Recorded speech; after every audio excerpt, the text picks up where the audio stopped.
मुफ्ती तारिक मसूद के बयानात के लिए मुफ्ती साहब के ऑफिशियल चैनल मुफ्ती तारिक मसूद स्पीचेस को सब्सक्राइब करें।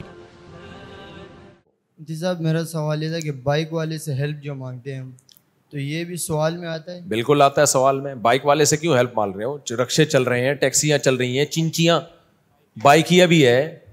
या तो इतने गरीब हो कि बटवा छिन गया, रोड पे खड़े हुए हो, ना चिंची के पैसे हैं, ना रिक्शे के पैसे हैं, ना बस का किराया है, मजबूर हो गए, इतना लंबा पैदल चल के भी नहीं जा सकते, फिर बाइक वाले को बोल दो यार मुझे थोड़ा वहां तक छोड़ दे। तो जब तक जेब में पैसे हैं और रिक्शे के, चिंची के, किसी से लिफ्ट नहीं लिया करो। गैर अखलाकी हरकत है ये। अस्सलाम वालेकुम। और एक अहम बात चल पड़ी है, जब सफर पे जा रहे हो ना, अपना सामान दूसरे को ना पहनाया करो कि मैं 2 बैग ले आया हूं, एक आप पकड़ लें। वजह उसकी ये है कि बहुत से लोग सफर में ज्यादा सामान उठाने के कायल नहीं होते। वो सफर में अपने ऊपर टेंशन बर्दाश्त कर लेते हैं लेकिन हल्का बैग लेके जाते हैं। दूसरा क्या करता है कि मेरे पास दुगना बैग है तो चलो भाई, वो हल्का लाया इसलिए कि ताकि उसको बैग ना उठाना पड़े। आप उसको पहना रहे हो अपना बैग, अब वो तो लेगा मुरव्वत में, वो मना नहीं करेगा, लेकिन आपका बल्कि अखलाकियात का तकाजा ये होता है कि वो कहे कि ये बैग मुझे दे दें। आपने ये करना है कि जी मेरा सामान मैं खुद ही उठाऊंगा, नहीं देना उसको अपना बैग।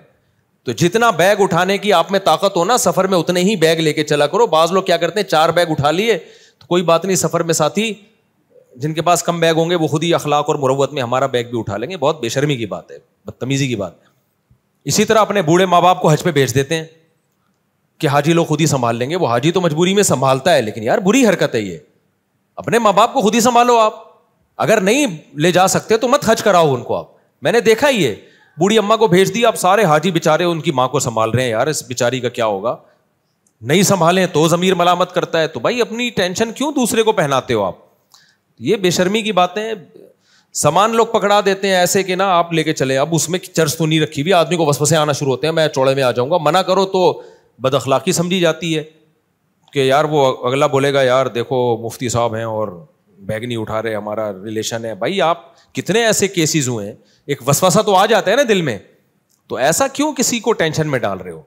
मैं कभी भी अल्हम्दुलिल्लाह इतना सामान लेके चलता ही नहीं हूं। मुझे पता होता है मेरे बंदा मेरे साथ जा रहा है, खाली भी होगा ना, मैं नहीं कभी इतना सामान लेके जाता कि मुझे उसको सामान पकड़ाना पड़े। हाँ वो खिदमत में ज़बरदस्ती ले ले तो एक अलग बात है, लेकिन हम इतने लंबे लंबे मेरे सफ़र होते हैं, मेरा बैग उठा के देखोगे ना आपको लगेगा सिर्फ बैग ही का वजन है लेकिन अंदर खाली होता है। समझ रहे हो कि नहीं समझ रहे? बिल्कुल ऐसे हवा की बस शो मारने के लिए बैग है, वरना बहुत दफ़ा तो मैं ऐसे ही जा रहा होता हूँ। मैं जब अमेरिका गया था ना तो एक थैले में 2 कपड़े डाले और तो शुक्र है घर वालों ने मुझे रोक लिया कि नहीं ये बैग है और ऐसे है। मेरे वालिद साहब हज करके आए थे एक थैले में। मेरे वालिद साहब हज करके कैसे आए थे, और हज भी उस ज़माने में 40 दिन से कम का नहीं होता था। एक थैला था, वालिद साहब उस वक्त की ब्रीफ केस वगैरह का भी ज़्यादा रिवाज नहीं था। एक थैला था, उसमें 2 जोड़े डाले, वही उठा के निकल लिए, उसी को धो के पहनते रहे। वापसी पे वही थैला लेके आए हैं तो बोल्टन मार्केट चले गए खरीदारी के लिए, शायद घर में कुछ लेने के लिए ना, कि चलो बोल्टन से खरीद लेता हूँ, वहाँ से नहीं खरीदा होगा। तो किसी ने देख लिया तो कहा कि हाफिज साहब आप, हाफिज साहब कहते थे मेरे वाले साहब, हाफिज साहब आप बहुत दिनों से गायब थे, कहाँ थे? उन्होंने कहा मैं हज करने गया हुआ था। पहले हज ऐसे नहीं होता था, हज करने जा रहे हैं सारे रो रो के रुखसत, सब गिला सुना माफ। अब तो हज आसान हो गया ना, पहले ऐसे नहीं था।